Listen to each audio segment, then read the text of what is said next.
On 21/5/2026 at about 8:30 p.m., information was received through Police Emergency Helpline 100 that a 10-year-old girl who had been playing outside her house at Arunagiri Street, Bharathipuram, Allatipalli, within the limits of Sulur Police Station, Coimbatore District, had gone missing at about 5 p.m. in the evening.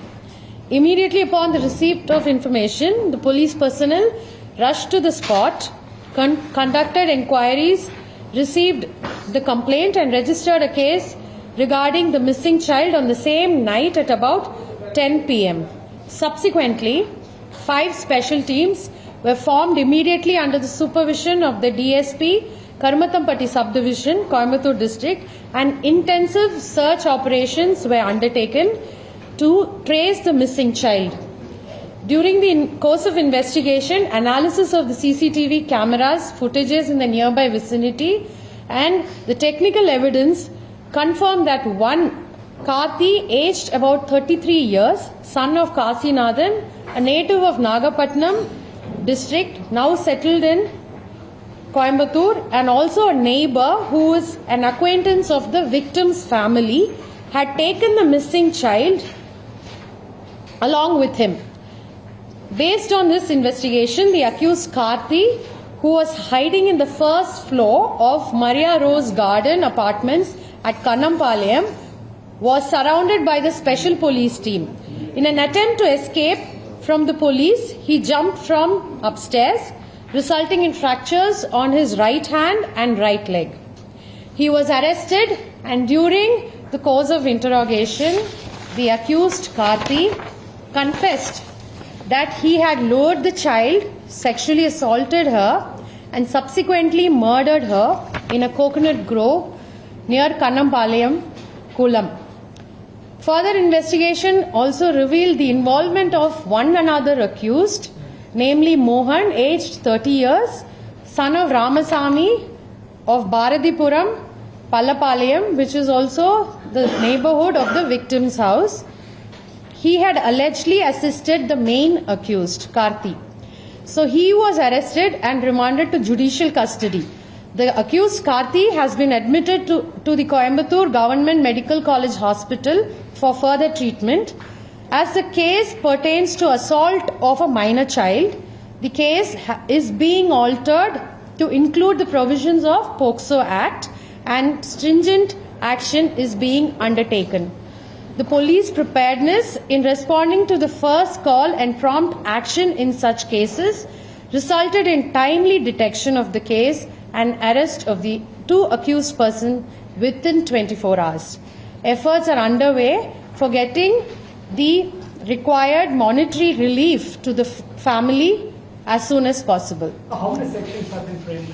So regarding sections, I'll give it to you in detail. I can still read it out, but we will give it to you in the press note. Here we go.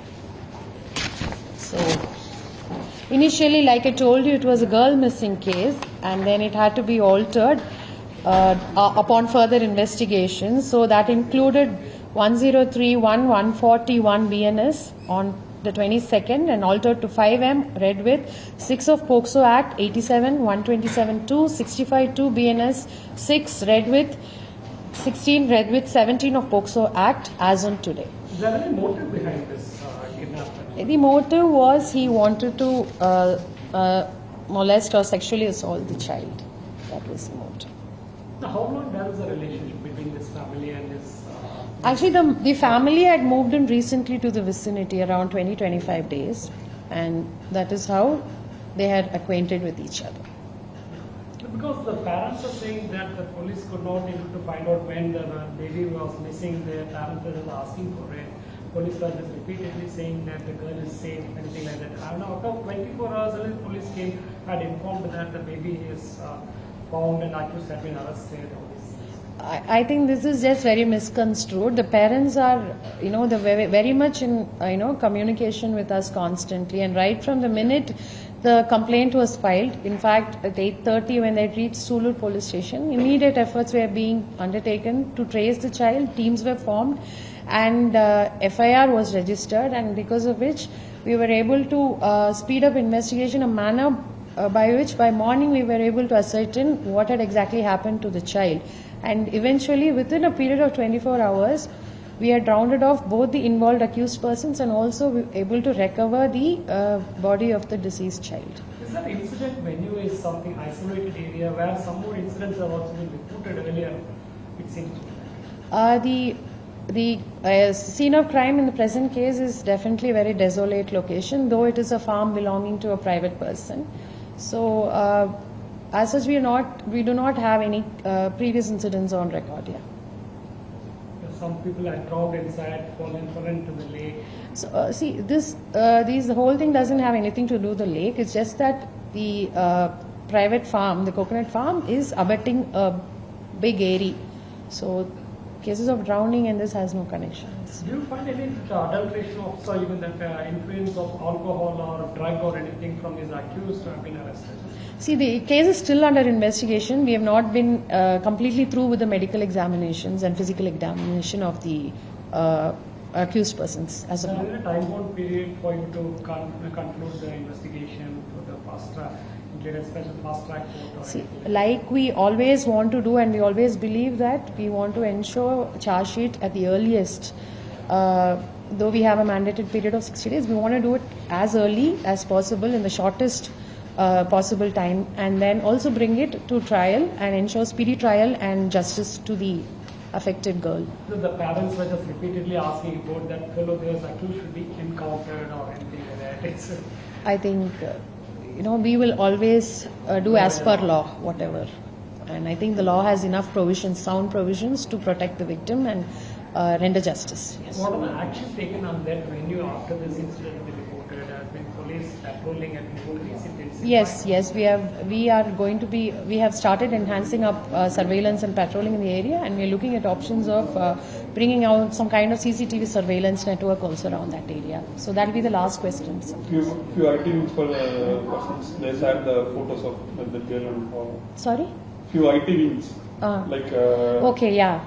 So unfortunately, the victim's identity has to be protected without any compromise. So I just have to, and from the side of police, we've been very careful and cautious that we have protected the victim's identity and the family's identity. But Right now, the new government had come up with a new policy of the single payment. We are sticking to this case, so we'll avoid that. Taking it off at 27th, in fact. I'm actually not the right person to speak about it. Like I said, we have this conference is necessarily for this case because we needed to communicate a few things. Right? DGP said the spot one. Yes, in the background of the sensitivity around this case, despite the prompt police action, the DG and ADG being senior officers have come, visited, reviewed the progress and also given us investigation guidelines for further and very prompt investigation to be conducted. Thank you so much. As for the preliminary investigation, do you find that this particular girl was being taken only for this purpose, any purpose like this, or? Like I said, it is too premature to reveal anything because it will be everything is still under investigation. Thank you so much. Thank you, Will Thank you so much.